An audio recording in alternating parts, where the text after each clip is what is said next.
Hello, everybody. Sam from Scorpio Rising Astrology here, and we are going to film our Cancer video. It is Monday, the moon's day, and the moon rules the sign of the crab.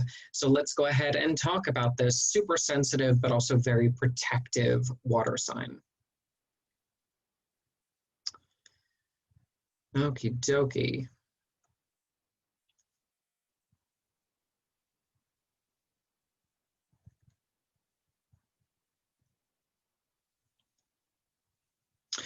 And so we have a lovely image of a crab with the Cancer glyph right off the bat.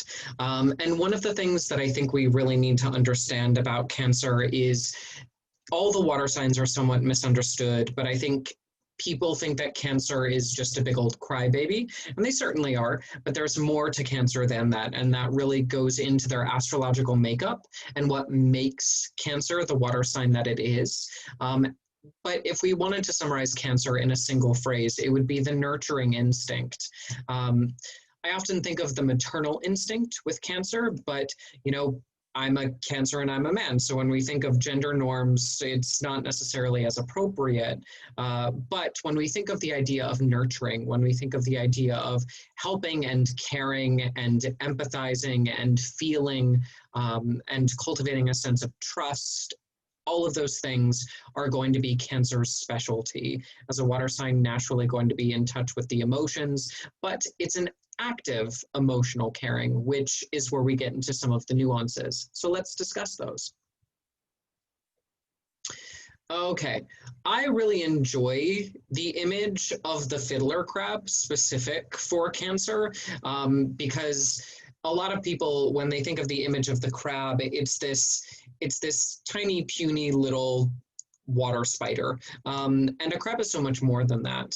A crab can also very much protect and defend itself. And a fiddler crab is an excellent example of that, with a massive claw that it uses both for mating and for the aggressive part of defending and kind of picking off other males that are weaker than it.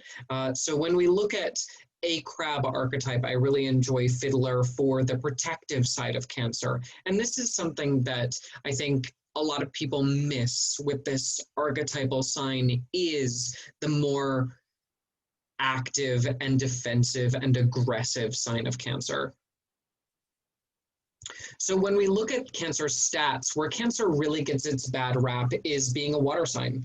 And everybody thinks that Cancer is just so sensitive and a bleeding heart and, cries at the drop of a hat. And that's very true for almost all the water signs, except for Scorpio, which hides their goddamn feelings. But when we look at Cancer as a water sign, it's going to be different from Pisces and different from Scorpio.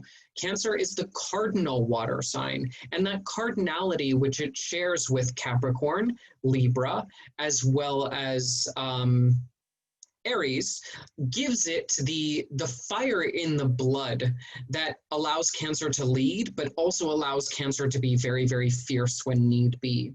The cardinal side of Cancer is what gives Cancer its mama bear energy. And when I say mama bear energy, if you're going to touch Cancer's valuable people, the people that are in Cancer's most inner circle, the babies that they are taking care of, regardless of their age, Cancer will come out swinging, and swinging hard. And will knock you on your damn butt, and you will not see it coming, because water signs are thought to be weak and defenseless and drowning in their own feelings, and they are in some cases, but Cancer will put aside every emotional grievance that it has and channel every hateful feeling it has ever had for anyone in the past into a single blow that will just completely decimate you if you mess with people that they care about, right? So, although we think of Cancer as a water sign, which gives it intuition and empathy, emotional intelligence, and all that jazz, and just the feels in general, the cardinal side of Cancer does give it an ability to move, does give it an ability to be very dynamic and potentially very aggressive and defensive to those that it's trying to nurture and protect. Cancer can often be thought of as the guardian archetype, as well as the nurse. Cancer really does nurture very well. And that is a lot of what Cancer is known for as an astrological sign. But when push comes to shove, Cancer will push back. And that's something to respect. The ruling planet is the moon. Cancer is the sign, the only sign that is ruled by the moon, just like Leo is the only sign ruled by the sun. All other signs have a dual rulership traditionally of one of the 5 other kind of personal visible planets. The symbol for Cancer is the crab. I like this image because it's kind of 6'9", turned on its side, but it's that idea of 2 arms coming together in an embrace, 2 claws coming together in an embrace as well. We can see that kind of fiddler crab energy coming forward, but the symbol of the crab is very much circling the wagons, protecting what is most soft and squishy and vulnerable. The image of the crab is very important to Cancer. It's the hard outer shell and the ability to protect one's innermost feelings with the defensive nature, the hard exterior that Cancer is so well known for. Also, I heard this on the astrology podcast with Kelly Surtees making this point and Austin Kopek, and they talked about the movement style of the crab also being interesting symbology, where the crab does not move forward and backwards. It moves side to side or in circles. Yeah, and that I think is a really interesting analogy because water moves and water flows, but Cancer is active water. So it's the rushing stream that will often go out of its way or out of its normal movement pattern, or what we think of as a normal movement pattern, in order to achieve evasion, in order to achieve kind of pouncing on its prey or getting the results that it wants. And that's, again, part of that cardinal leadership. The highest value of Cancer is going to be compassion, the heart that is actively engaged in the care of others with no need to receive compensation in return. Now, this is a difficult thing for Cancer to achieve, especially if the sign's potential isn't reached, if the moon is in a poor place, or, life just sours the Cancer experience. But compassion as a whole is what Cancer as a sign is striving for, the ability to give unconditionally of oneself for the good of another or for the good of the world. Compassion, being that highest virtue, is something that really is when all of Cancer's traits are working in harmony and there's a certain level of high energy to Cancer. This is the trait that comes the most easiest to the sign. Now, when Cancer is poorly expressed, we have the idea of emotional blackmail. And I say that with very strong intention. As somebody who has Cancer, Sun, and Moon, I can confirm this personally, but it really stems from the idea of not being appreciated and not having our emotional investments returned. And this is where Cancer also sometimes gets associated as a very financial sign and very good with money, because Cancer knows what it means to have an equal exchange of resources. And when somebody goes out of their way to take care of you, but that feeling is not reciprocated or returned, Cancer can get very sour and very bitter and start to attach conditions to its love and to its affection, which are no longer compassionate acts, right? Compassion is devoid of any attachment or reciprocity, right? Compassion is just, I'm doing this out of the goodness of my heart. Whereas when we look at emotional blackmail or Cancers that have learned to put the mother in smother, yeah, it's when all of the deeds that Cancer goes above and beyond to do must be reciprocated in order for that Cancer to feel nourished by the exchange. Yeah. So this is where Cancer really gets their needs of recognition. And I think it's also very telling that, after Cancer, we go to Leo, the sign of the sun, and the moon as a luminary is reflecting the sun's light. So there is a connection between Leo and Cancer in their need for recognition.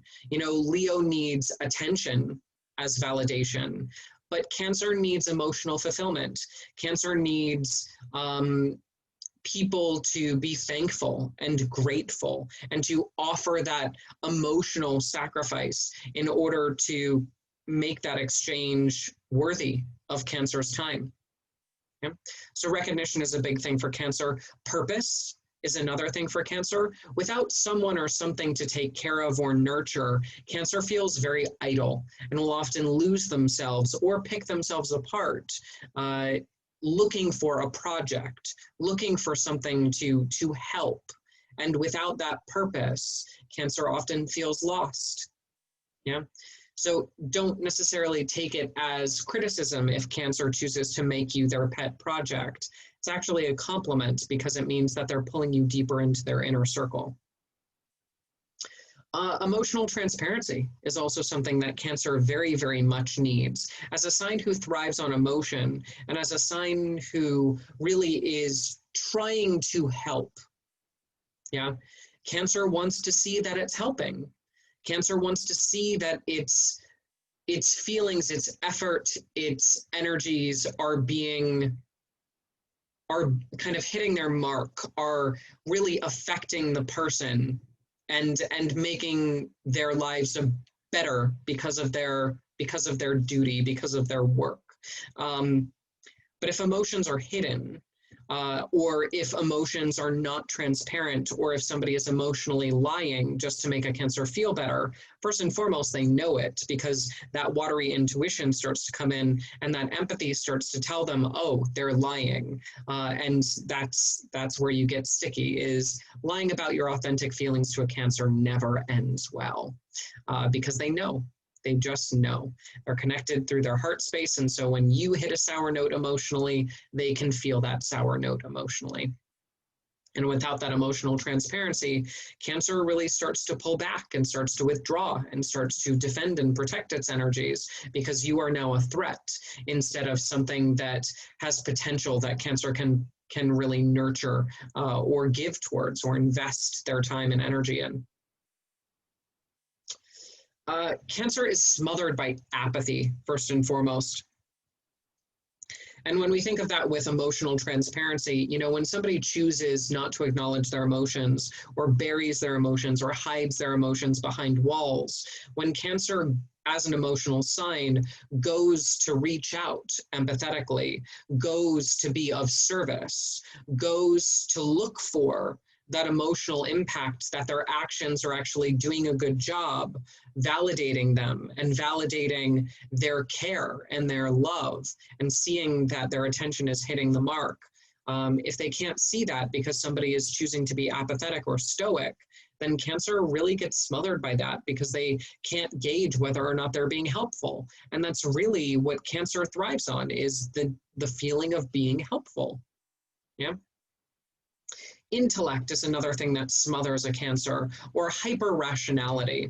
Again, because Cancer works in the emotional space and works with the heartstrings. When the mind starts to enter into it, when the logic starts to enter into it, and Cancer can't get to the heart of the matter because of all of this mental process, because of all of this intellectual rationing, because of all of these ideas and thoughts and buzzings. Yeah. Cancer just absolutely hates that. Cancer would prefer to speak the language of emotion, the language of feelings, and allow the emotional waves to kind of take over the situation. But if somebody really prizes their intellect or wants to make a rational decision, then Cancer's empathy and Cancer's intuition is completely negated, and it shuts down their usefulness. And again, Cancer prides itself on being useful. It wants to be of service. And when somebody's trapped in the rational and the intellectual, then the intuitive and the feels really have no place. And that means Cancer has no place. Womp womp, right? And then teasing when it comes to a Cancer. Cancer has a soft and vulnerable center, just like all of the water signs. In fact, it develops its hard shell to defend against the attacks of others. Especially baby Cancers are very, very prone to breaking down into sob stories when they start to get that first round of teasing, because all Cancers want to do is make you feel good.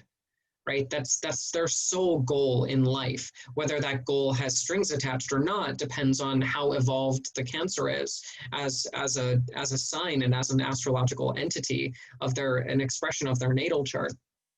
But when somebody goes out of their way to tease or to pick on, even if their intentions aren't bad, even if they're just doing it because it was done to them, the cruelty and the emotional blindness that is displayed when teasing happens or picking on a Cancer happens, it just completely dishevels them. In some ways, it melts their outer shell, and it really makes them feel completely vulnerable. Because why would you, as a person who only wants to do good, why would somebody go out of their way to make you feel bad? It's the total conflict of what Cancer stands for. And even if it's done in jest, or even if it's just a little tease, Cancer completely takes it to heart. And it's the worst possible thing that you could do to that crab that only wants to make you feel good, is to attack them with some sort of superficial words and to make fun of their experience, which they're actually very sensitive about. In fact, as a defense mechanism, one of the reasons why Cancer is so active and so insistent on taking care of others is because they're often very guilty and very subconscious and very hurt underneath the surface. As an emotional, empathetic water sign, one of the strongest emotions that they're able to feel is pain and loss. And if they're not surrounded by love and affection, especially at an early age, a lot of that sensitivity and a lot of that hard outer shell can be especially weak to the raw teasings of a group of emotionally uncompassionate people. Yeah. Okie dokie. So that is Cancer in a nutshell, the crab.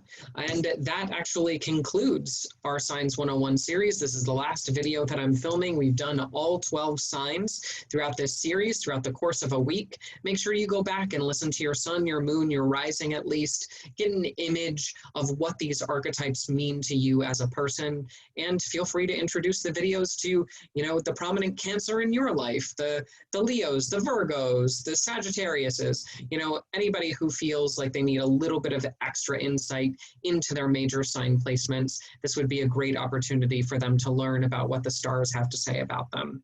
I am a professional astrologer. If you would like to delve into your natal chart, we can always work one-on-one with that. I also teach astrology. So if you'd like to learn astrology or schedule a private consult, you can always go to my website, scorpiorisingastrology.com. Click the consultations page for price lists and consult forms, as well as the online classes link for all of my downloadable pre-recorded classes. Until next time, may the stars be ever in your favor.